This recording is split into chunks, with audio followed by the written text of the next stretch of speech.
Hey guys, what's going on? It is Mihan here on the 433 Shootout. Now, don't be confused. 433 Shootout is where we wrap up all the after midnight fixtures in Singapore time. It's getting pretty late here, and of course, a lot to talk about as well. It's gonna be a 15 minutes show on this. Let's quickly wrap up all the midnight fixtures. First, let's start with Aston Villa 7, Liverpool 2.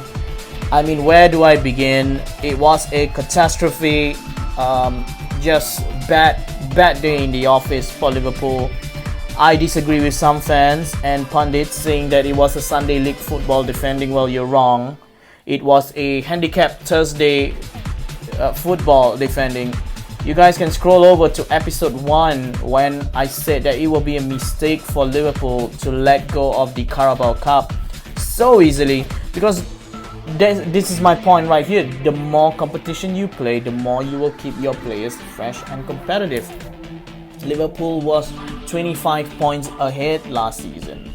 Alright, and last season was a different issue because last season they were chasing that legendary first league title in 30 years, and that itself keep the players motivated to get to the finishing line. And this is my point right here. You know, they should go for it in the in cup competitions like Carabao Cup, the FA Cup. You know, they shouldn't be resting players. And I want to admit that Arsenal was the better team because they were not. Liverpool was the better team, and unfortunately, the flip side of the coin on getting eliminated by these cup competition is that defenders getting complacent and doesn't have a clue about defending. I mean, my goodness, Trent Alexander-Arnold, we were comparing him to Dani Alves when he was at Barca, and I can't get my head around it. You know, we can't sit here and criticize Maguire and not criticize Van Dijk as well. Now, don't get me wrong. To me, everything went Aston Villa's way. Sometimes in football matches, you need luck. 3 deflected goals, and first goal given away by Adrian, the second choice goalkeeper. But you know, I hate to be a guy to criticize goalkeepers. You know, unless it's a big major mistake like the Argentinian goalkeeper, or maybe Carriers in the Champions League final, Fabian Barthez years ago for Man United. You know, like Massimo Taibi. You know, those kind of mistakes. Yes, correct. You can blame him, but it's not. This mistake was not up to the level.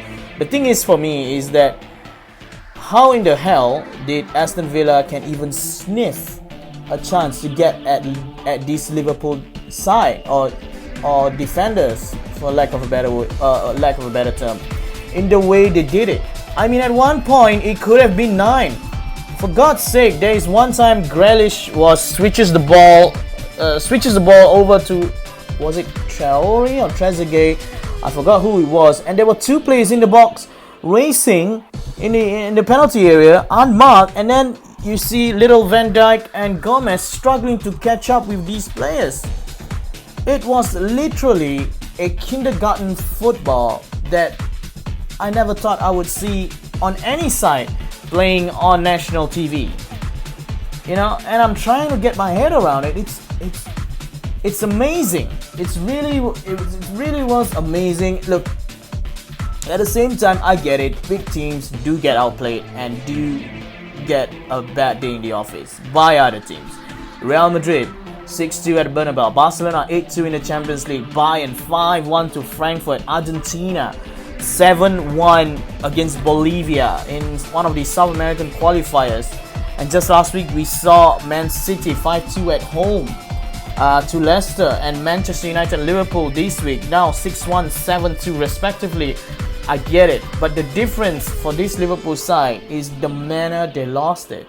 It's goddamn Aston Villa, who last season was fighting for relegation, struggling to even get a win in the first few months in the Premiership last season, and now at home trashing the defending champions who won the league by 18 points. Impossible. It's bad enough that you lost to Aston Villa, but you lost to this kind of games and the number of goals we have to start questioning, because I hope it's just a one-off. I hope it's just a little hiccup. There's no point in having the best manager in the world in Jurgen Klopp right now at the moment and defending like that. You're just gonna get Klopp the sack. So yeah, I mean, for the players, it could have not been a worse timing. I mean, my God, when they return this week, there's international football, and when they return, it's gonna be Everton at home. I mean, if Liverpool did not win that game, how in the hell are they going to salvage this? I'll get to that later, because the thing is, the good news for Liverpool is that it's 3 points drop, and it's just 3 points. Better to lose 7-2 one time rather than be losing 1-0 in 7 straight games. You know what I mean? But I can tell you, the players, this is where I meant earlier by how in the hell are they gonna salvage this, because they're gonna have doubts about their abilities now. They are going to start working harder to defend.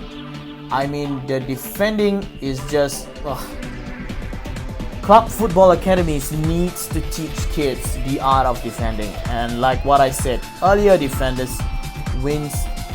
I mean, I think I said in one of the segments earlier in our show on episode 2, defenders wins you tournaments, and championship strikers wins you games.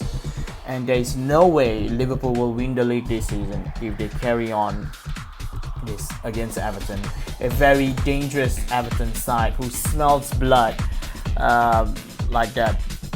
It will be interesting to see in 2 weeks' time. I mean, let's move on to the La Liga. Barcelona won, Sevilla won. I mean, in my opinion, Barca don't deserve the draw at all. Ronald Koeman might get exposed by his managerial tactics. Half an hour gone, Sevilla at the new camp, 64% possession. I thought it was a typo. I mean, this could have been the first defeat. Another thing I want to point out is that making Messi the greatest player in the world, by some, the greatest of all time, you play him in the false number 9, nearer to the goal, right? I get the idea. It's never going to be a long-term plan. I guess you know, it makes sense right now. That's why Koeman wants Memphis Depay, I guess. That would have made sense. But him playing up front with Messi on the right side will maybe give some fresh ideas. But to Ronald Koeman, 4-2-3-1 is never going to work if the striker naturally drops in the attacking midfielder position and wants to create, and I'm talking about Lionel Messi. And Messi's a natural talent. He's a playmaker, and to me, it's either right-hand side or the hole in the middle for Messi. That's about it. I'm gonna predict that when the Clásico comes around, Barcelona will get what's coming to them. That defense, that same defense that got humbled by Bayern, has not changed. Maybe a little bit fitter, but Zidane and Madrid will be smart enough to come at that Barca side or Barca defenders. You know, it's so proven and given. If there's one thing I would like to say to Ronald Koeman right now, is that Ansu Fati, make him look like he's the next number 10 for Barcelona, and in attacking prowess, you will be safe. I mean, why in the hell would you take out Ansu Fati if you're gonna chase the game? Why? And then there's Dembele, Ousmane Dembele. He wasn't even stretching, so there is that. I don't think he's part of the plans at all. I don't think we need to talk about that really. And also, people, don't forget this: Sevilla, a team almost take out Bayern Munich in the European Super Cup.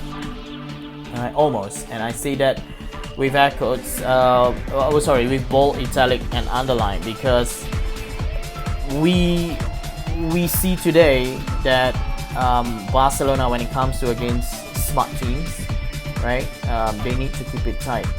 And I don't get it why Ronald Koeman, you bring on Pjanic at a draw, you want to or draw at the new camp against Sevilla. That's so unlike Barcelona. You have players like Ricky Puig, a young Ricky Puig, energetic, and you say that he's not part of the plan. I mean, I don't know. I do not know what Ronald Koeman is thinking right now. I haven't figured him out yet. So yeah, but going back to the Sevilla who almost take up Bayern, I think we should give them a credit to come at Nou Camp and perform like this. All in all, it's a great football game, and also I would like to mention La Liga having 5 substitutions is great. I love the concept. It makes fresh. It makes a fresh game if you're a neutral fan. Yeah, and again, to me, Sevilla deserves a win. Going into the Serie A right now, Juventus against Napoli. For those of you who don't know, the game is postponed because 2 of Napoli players or staff is having the coronavirus. And I would like to also update on you that Juventus, on the Juventus side of things, that they show up to the stadium and Napoli did not. So due to medicals, the thing is, Napoli medicals, a local authority advised them that they should not travel due to 2 players having COVID-19. This might probably be a walkover and a 3-0 scoreline for Juve win. It was a mess really, because this was a complete mess, because the rules and regulations stated that if it's 2 or more players with the coronavirus, then games will be postponed. And that's 2 players from each team, by the way. Otherwise, the game and fixtures must go on. I'm not a doctor. I'm not a specialist on the COVID-19 issue. Nothing to comment here that much on this, except that safety must come first for players and staffs. But at the same time, rules are there to be followed, and I think this is not over because Napoli would like to appeal to this, most probably because of the 3-0 scoreline walkover from Napoli. So and it's a shame really. It's a big game, Juventus Napoli. It's one of the highly anticipated fixture in Serie A. So that's it for 433 Shootout. We'll be uploading this. Comment, like, and share on our YouTube page.